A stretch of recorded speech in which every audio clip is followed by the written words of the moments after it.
Hey everybody, it's Jason Blaha here, and I had a subscriber ask me, what do I think about Jason Gallant, who I've never heard of before, no idea who this person is, with his training concept called train the muscle, not the joint.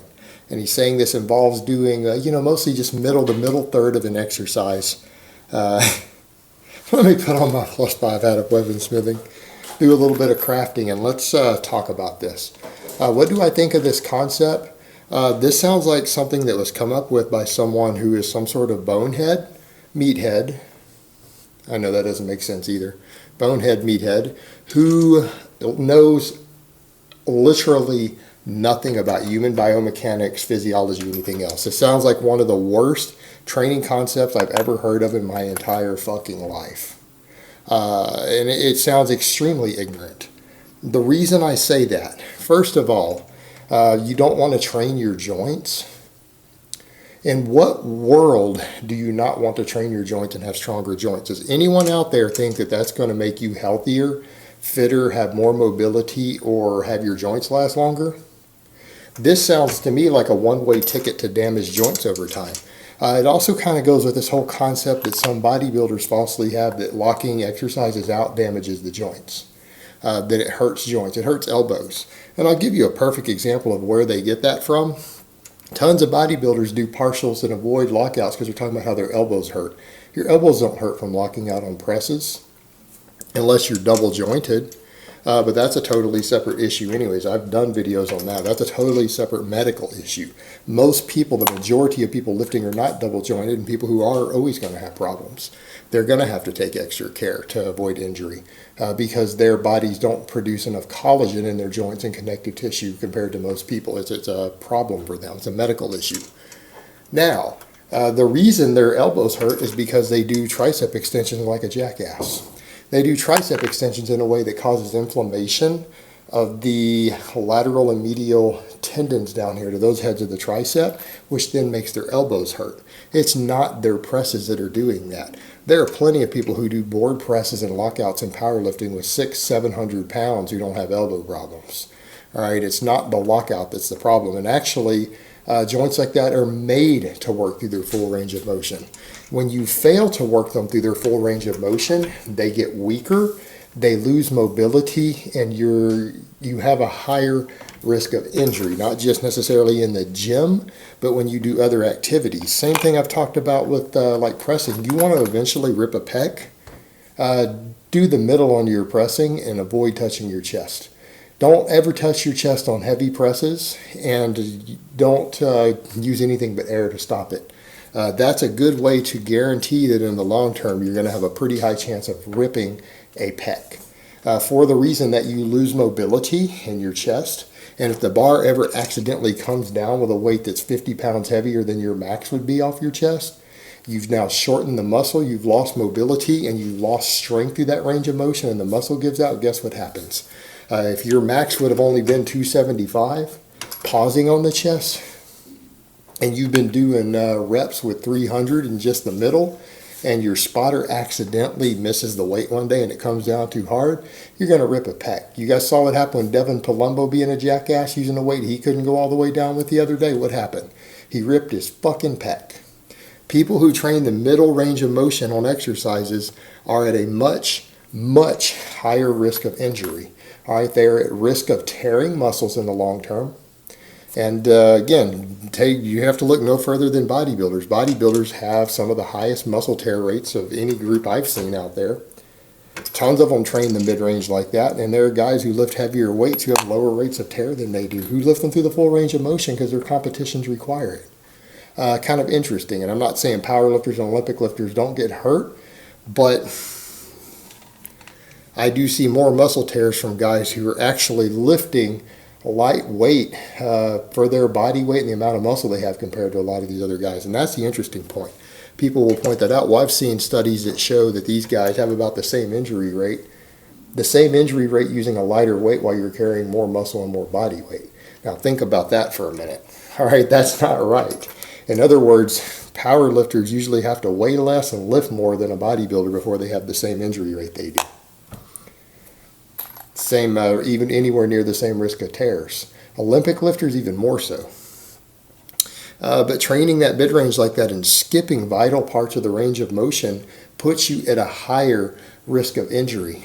Furthermore,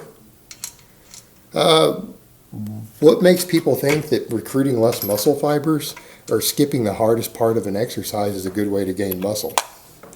Anybody really think that? You're like, well, these bodybuilders do it. Yeah, bodybuilders who are amazingly genetically gifted, who use fuckloads of drugs, do partials and get big. And you know what? If you look at the studies on lifting out there, or on drugs, guys who don't lift and who use moderately large amounts of drugs, even moderate amounts, they gain more muscle while sitting on their ass than people do who lift weights. That's been proven in studies.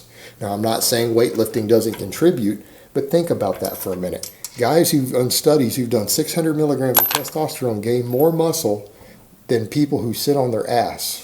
While sitting on their ass than people who lift weights. We have studies verifying that in people who are already lifting. So they had people quit lifting, go on 600 milligrams, and they outgained the guys who continue to go to the gym while doing no exercise.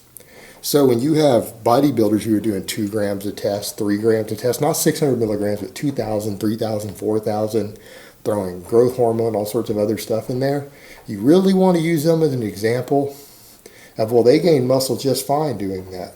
Well, no shit, they would gain muscle just fine doing jumping jacks also. They would be bigger than me. They would be bigger than you just doing jumping jacks and maybe some crunches and going for a jog every day. Because they're on 3 grams of gear and growth hormone. They better be fucking big. They don't actually have to know how to train to get big doing that. Not saying better training won't help them, but it isn't necessary for them to get big, to actually train smart or know how to train at all. It's just not necessary. It will help them get a little bigger, but it's not the most important component. So don't ever use them as an example of that. But when you look at muscle fiber recruitment, let's say someone's working on the middle part and skipping the lockout and skipping the bottom on any exercise, but something like the bench press. What's the hardest part of the bench press? The bottom, the part where you touch your chest.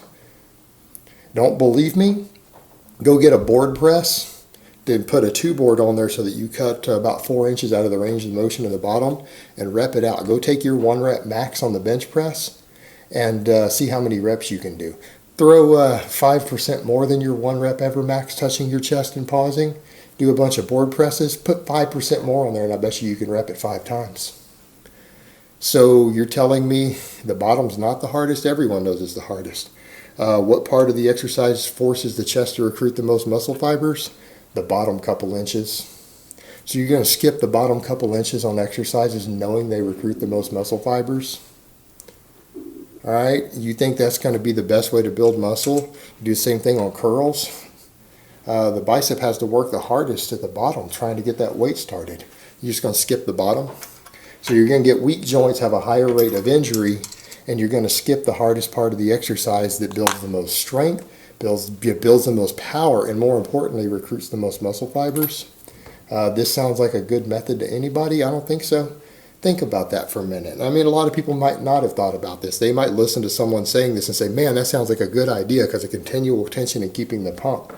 You guys know any exercise physiologists who have actual PhDs in biomechanics, even if they're competitive athletes? There are plenty of them who are competitive bodybuilders, like Dr. Mike Israetel. He's a bodybuilder and competes in BJJ. But he's got a PhD in biomechanics, and he laughs at the idea of this constant tension. He goes, well, this isn't supported in any scientific literature anywhere. There's no reason to think continual tension contributes to muscle mass gains. Total workloads, total metabolic fatigue, total tension on the muscle. Yeah, these things all affect muscle growth, but the actual continual tension, no. There's no evidence whatsoever that this helps you at all. So people want to focus on things that sound good, and they want to skip the stuff that we know is proven to work, that will make you stronger, will make you bigger, and will reduce your chances of injury. And they want to do the opposite of those things. Come on, guys. This doesn't make any sense at all. It's completely absurd. And whoever this guy is, he clearly doesn't know what he's talking about. He's taking a bunch of bodybuilding mumbo jumbo and just throwing away everything that we studied in a lab, that the best athletes in the world do, that the top coaches in the world train their athletes to do. It's many of these coaches and many of these experts are themselves actually bodybuilders, so they do care about gaining muscle. They're not just geeks in a lab. All right, guys, but that's really all I have to say on that today. I hope it's been informative, and I will talk to you guys next time.